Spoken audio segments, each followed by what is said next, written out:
नमस्कार, आपण पाहत आहात रिपब्लिकन वार्ता सुपरफास्ट बातमीपत्र। चला तर जाणून घेऊया दिवसभरातील काही महत्त्वाच्या घडामोडी। फुलंब्री वारेगाव जुगार अड्ड्यांवर पोलिसांची धाड। जुगार अड्ड्यावर छापा टाकून 11 जुगारी अटक। 1.35 लाखांचा मुद्देमाल जप्त। या कारवाईत काही प्रतिष्ठित नागरिकांचा समावेश असल्याचे समजते। पोलिसांच्या धाडसी कारवाईमुळे गावात मोठी चर्चा रंगली। स्थानिक नागरिकांनी पोलिसांच्या या पावलाचे स्वागत केले।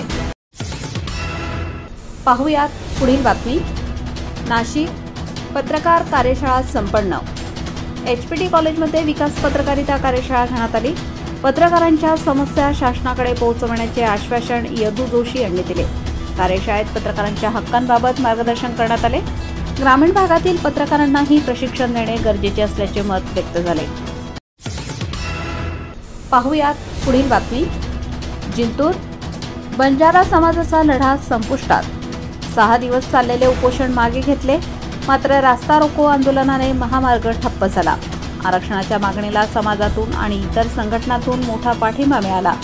आंदोलनाला राज्य सरकारकडून सकारात्मक प्रतिसाद मिळण्याची अपेक्षा आहे। पाहुयात पुढील बातमी। नाशिक बंजारा आरक्षण समितीचे निवेदन। जिल्हाधिकाऱ्यांना अनुसूचित जमाती यादीत स्वतंत्र समावेशाची मागणी केंद्र सरकारने तातडीने शिफारस करावी अशी अपेक्षा व्यक्त। समितीने आंदोलनाला आणखी उग्र वळण देण्याची चेतावणी दिली।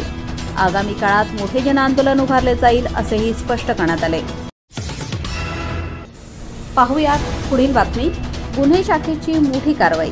नाशिक गुन्हे शाखा युनिट क्रमांक 2 ने देशी कट्टा बाळगणारा इसम पकडला।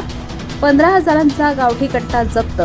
अवैध शस्त्रांच्या विरोधात पोलिसांची मोहीम सुरूच। या कारवाईमुळे गुन्हेगारी कृत्यांवर आळा बसण्याची शक्यता आहे। पाहुयात पुढील बातमी।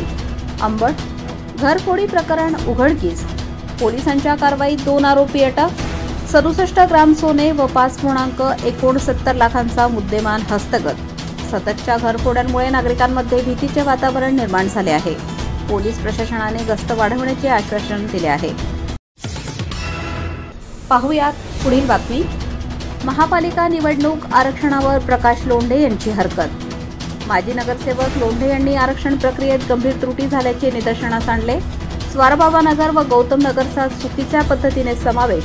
लोकसंख्येच्या उतरत्या क्रमाचा नियम पाळला नसल्याचा आरोप। योग्य दुरुस्ती न झाल्यास निवडणूक प्रक्रियेला आव्हान दिले जाईल असा इशारा त्यांनी दिलाय। पाहुयात पुढील बातमी। वडोद बाजार पोलिसांची कारवाई। गुटखा जप्त व नष्ट। 14,27,000 रुपयांचा गुटखा न्यायालयाच्या आदेशानुसार जाळण्यात आलाय। अन्न व औषध प्रशासनाच्या उपस्थितीत ही कारवाई झाली आहे।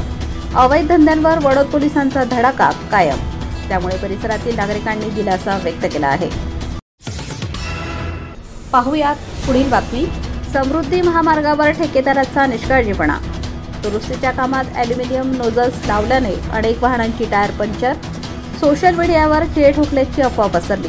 पोलिसांनी अफवांना बळी न पडण्याचे आवाहन केले। ठेकेदारावर दंडात्मक कारवाई होणार।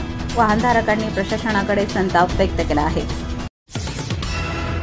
पाहुयात पुढील बातमी। नाशिक रस्त्यांवरील खड्ड्यांचा प्रश्न गंभीर। ड्रीम कॅस्टल सिग्नल ते मखमलाबाद गाव परिसरातील रस्त्यांची चाळण। नागरिकांना पाठी व मणक्याचा त्रास। अपघातात वाढ। जेसीबी कामात निकृष्ट दर्जाचा मुरुम वापरल्याचा आरोप। काँक्रीट रस्त्यांची मागणी, अन्यथा रस्ता रोकोचा इशारा। नागरिकांनी यावेळी मनपा प्रशासनावर संताप व्यक्त केला। तर या होत्या आजच्या काही ठळक घडामोडी। पुन्हा भेटूयात रिपब्लिकन वार्ता सुपरफास्ट बातमीपत्रात। तोपर्यंत पाहत रहा रिपब्लिकन वार्ता सुपरफास्ट बातमीपत्र। Subscribe now and press the bell icon. Never miss an update.